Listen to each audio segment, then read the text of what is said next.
ज्ञान गुण सागर, जय कपीस तिहुँ लोक उजागर। वायुदेव पूज्य देवियों से मिलकर अपने अंश बाल हनुमान के नामकरण को लेकर चिंता व्यक्त करते हैं। केसरी नंदन अपनी माँ के साथ लुका छिपी खेलते हुए सभी को ढूंढने लगते हैं कि तभी शैया के नीचे छिपी दासी को ढूंढने के प्रयास में वो वहाँ रखी भारी शैया को अपने हाथों से उठा लेते हैं। बाल हनुमान की ये लीला देखकर माँ अंजना व अन्य सभी आश्चर्यचकित रह जाते हैं। अब आगे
पकड़ लिया।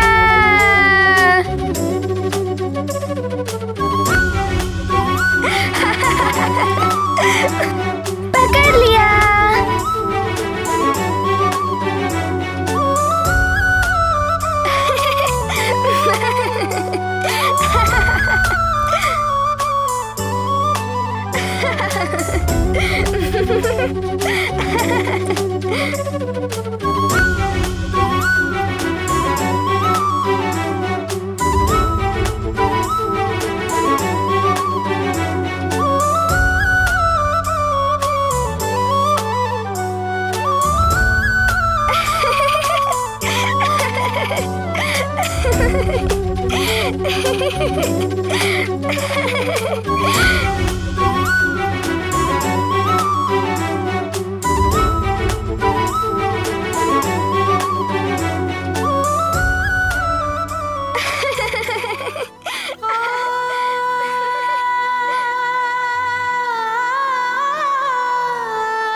किस बात पर इतनी आनंदित हो रही हो प्रीता?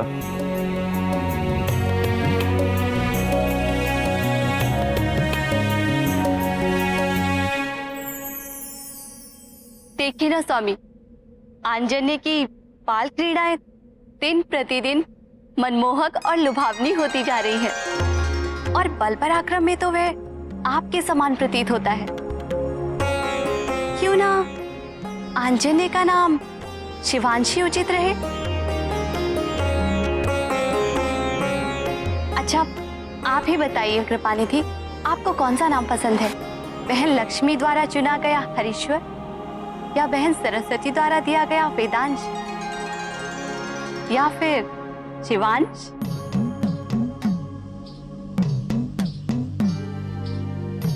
हे हरि, ये कैसी विकट समस्या है, कैसा संकट है। ये तीनों देवियों के चुने श्रेष्ठ नामों में से किसे सर्वश्रेष्ठ कहूं? पार्वती के शिवांश नाम चुनकर मैं सरस्वती को रुष्ट कैसे करूं? गहरी दुविधा का सामना मैं भी कर रहा हूं भोलेनाथ। सरस्वती के चुने वेदांश को श्रेष्ठ नाम बताकर बहन लक्ष्मी को पीड़ा तो नहीं दे सकता। नाम शिवांश हो, वेदांश हो या लक्ष्मी का बताया हरीश्वर, नाम तीनों श्रेष्ठ हैं। पर इनमें से किसी एक को सर्वश्रेष्ठ बताकर मैं किसे रुष्ट करूं? बहन पार्वती तो निश्चित ही मुझ भ्राता से रुष्ट हो जाएंगी। नाथ, आपने अब तक मेरे प्रश्न का उत्तर नहीं दिया। बताइए ना, आंजन्य के लिए शिवांश नाम ही सर्वोत्तम रहेगा ना? देवी, इस सृष्टि के पालनहार तो विष्णु है। मेरे विचार से वायुपुत्र के नामकरण का अधिकार उन्हें ही मिलना चाहिए। आप स्वयं इस विषय में अपने भ्राता विष्णु से विचार विमर्श करें। उचित है स्वामी। हनुमान की इन बाल लीलाओं का प्रथम उद्देश्य उनके बल और पराक्रम को प्रमाणित करने के साथ साथ तीनों लोगों को यह संदेश देना भी था कि अब निश्चित ही दानवों के विनाश और सज्जनों के उत्थान का समय निकट आ चुका है। देवलोकों में तो सभी इस बात से परिचित थे, किंतु पृथ्वीवासियों तक संकट मोचन और उनके स्वामी के अवतार का संदेश पहुंचना अभी बाकी था। बोल हरि हरि हरि बोल हरि हरि हरि बोल। अनंत नारायण विष्णु बोल, जन्म गवाता क्यों अनमोल, नाम कपिले अमृत घोल। हरि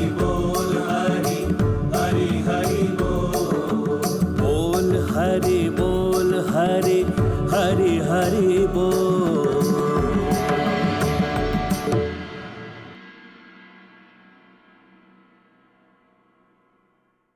पिताश्री पिताश्री पिताश्री पिताश्री, आपको पता है आज हमने लुका छुपी खेला,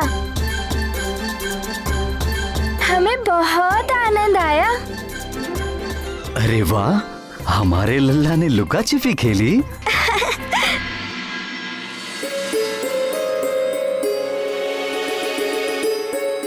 प्रणाम महाराज। हर वर्ष की तरह इस वर्ष भी ऋषि विश्वंभर और उनके शिष्यों की टोली श्री नारायण की मूर्ति पालकी के लिए बद्रिकाश्रम जा रहे हैं। उनका संदेश है कि आप अपने परिवार सहित उनके दर्शन करें और उनका आशीर्वाद अवश्य लें महाराज।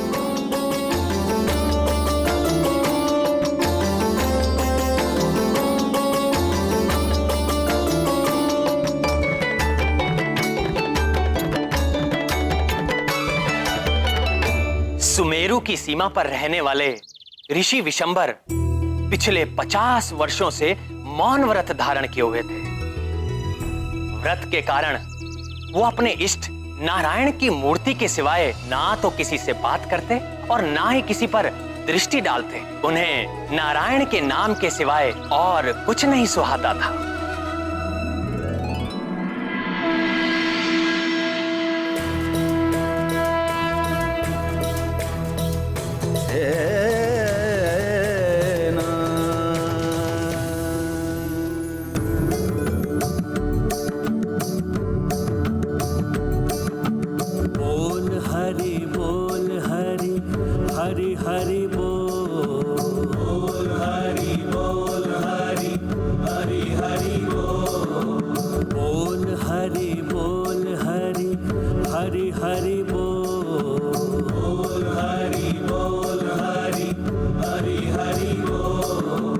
अनंत नारायण विष्णु बोल, जन्म गवाता भगवान को प्रणाम करो।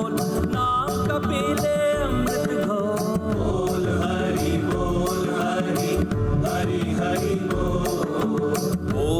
हरि बोल हरि हरि बोल। मन नमन राम मन रमन राम, मन मगन राम मन गगन राम। मन नमन राम मन रमन राम, मन मगन राम मन गगन राम। मन नमन राम मन रमन राम, मन मगन राम मन गगन राम।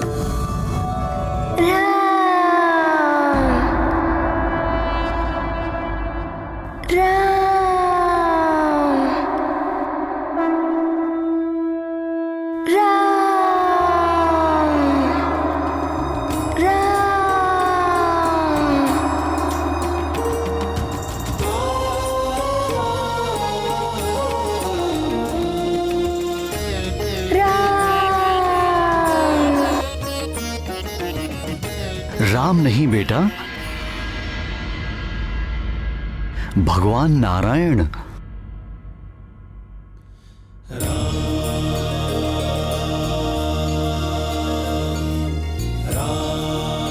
नहीं पिताश्री, ये तो राम ही है।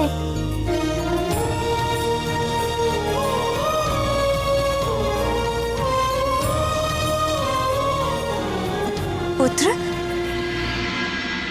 राम नहीं भगवान नारायण। नहीं माता, ये तो राम ही है।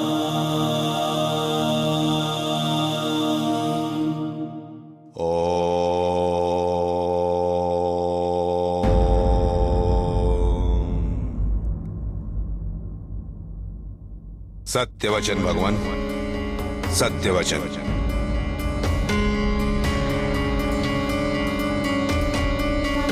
युवराज जो कह रहे हैं सत्य कह रहे हैं।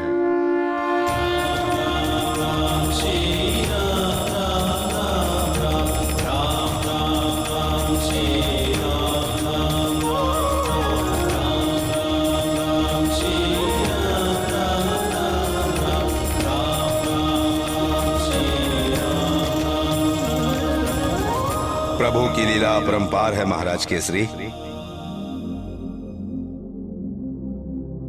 नारायण भगवान ही श्री राम है और श्री राम ही नारायण भगवान है।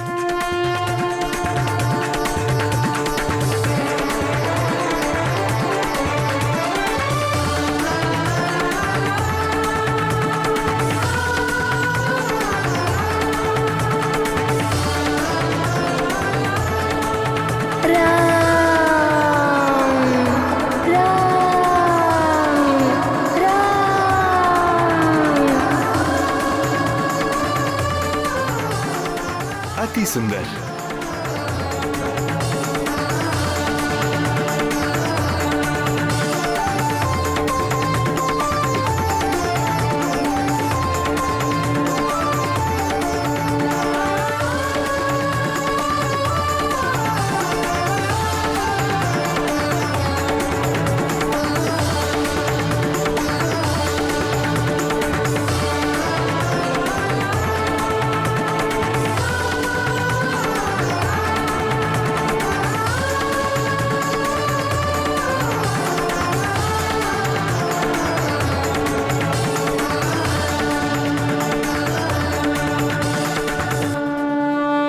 गुरुदेव, आपने अपना 50 वर्षों का मौन व्रत तोड़ दिया। जीवन सार्थक हो गया समझ लो, और मेरे मौन व्रत का उद्देश्य भी पूर्ण हो गया। जीवन की सार्थकता और मौन व्रत का उद्देश्य कैसे पूरा हुआ मुनिवर? हमारे पुत्र के द्वारा नारायण भगवान को राम नाम बोलने से? बात विगत 50 वर्षों की है, जब मैं ब्रह्मा जी की घोर तपस्या करके उन्हें प्रसन्न करके दानवों के विनाश का उपाय जानने की इच्छा प्रकट की। तब ब्रह्मा जी ने बताया, जब कोई अबोध बालक के मुख से आप श्री राम का नाम सुनेंगे, तब समझ लेना दुर्जनों के विनाश और सज्जनों के रक्षा के हेतु भगवान नारायण और संकट मोचन का अवतार धरती पर होगा। तब से मैंने अपने मन में ठान लिया था, जब तक भगवान नारायण का जन्म धरती पर नहीं हो जाता, तब तक मैं अपने मौन व्रत में ही रहूंगा।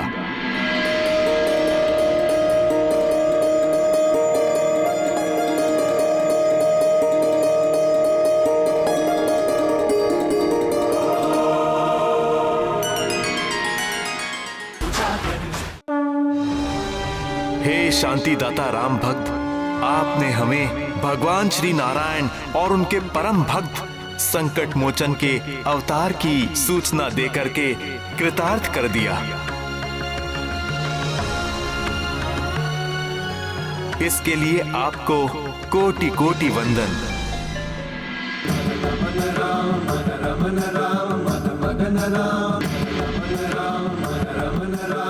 पवन पुत्र हनुमान ने तो जन्म लेते ही राम नाम को प्रसिद्ध करना आरंभ कर दिया। पवन पुत्र की इन्हीं लीलाओं के चलते हमारा कार्य और कठिन होता जा रहा है। हमें समझ में नहीं आ रहा कि कौन सा नाम अंजना के लाल के लिए सबसे अच्छा रहेगा। मेरे विचार में आपको जगत रचयिता ब्रह्मदेव की सहमति लेनी चाहिए। हर रचनाकार अपनी रचना से पूर्व ही संबोधन के लिए कोई ना कोई नाम अवश्य चुनकर रखता है।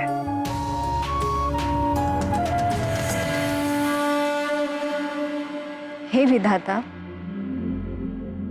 पवन पुत्र के नाम के विषय में अब आप ही कोई निर्णय कीजिए। आप विद्या और ज्ञान की माता हैं देवी। आप समस्त लोकों में शारदा, वेद माता और जाने कितने ही नामों से विख्यात हैं। पवन पुत्र के नाम के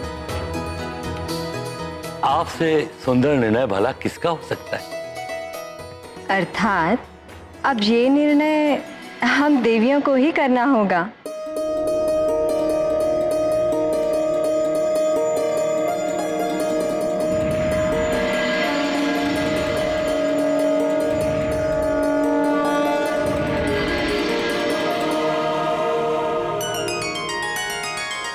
कल प्रातः ही वायुपुत्र का नामकरण है और हमें अभी तक एक ऐसा सुंदर नाम नहीं मिला जिसमें बल, पराक्रम और बुद्धि का रूप झलके और जिस पर हम सबकी सहमति हो।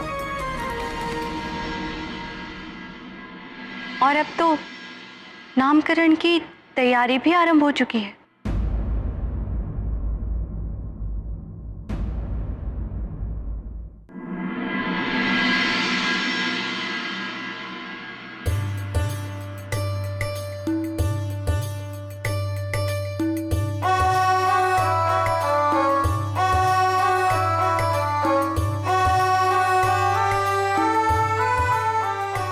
प्रिय, ये देखो मेरे वस्त्र, कैसी लग रही है मेरी धोती? विशेष अंजने के नामकरण के लिए है। अति सुंदर, बहुत जच रही है आप पर।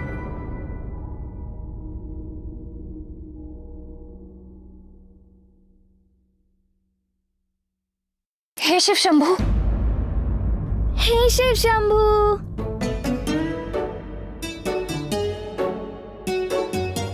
क्या हो गया प्रिय? ये अचानक पंचम स्वर में क्यों बोलने लगी? स्वामी, कल आप ये लाल रंग की धोती नहीं पहन सकते। क्यों प्रिय? क्या पुरुष लाल रंग की धोती नहीं पहनते क्या? नहीं नहीं, ऐसी बात नहीं है, किंतु कल अपने नामकरण में हमारे लल्ला केसरी नंदन को भी लाल रंग की धोती पहननी है।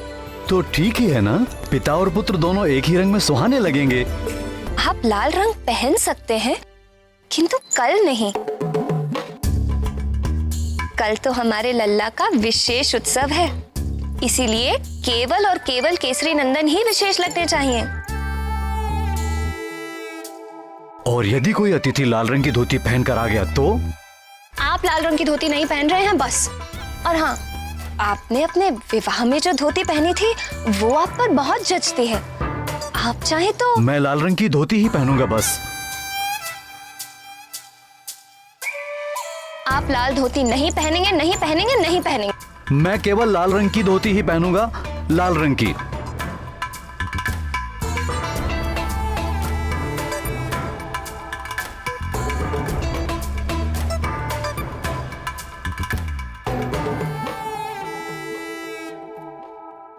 तो लाल धोती तो केसरी नंदन को पहननी है ना? तो मैं नहीं पहन सकता क्या? नहीं, कल उनका विशेष उत्सव है।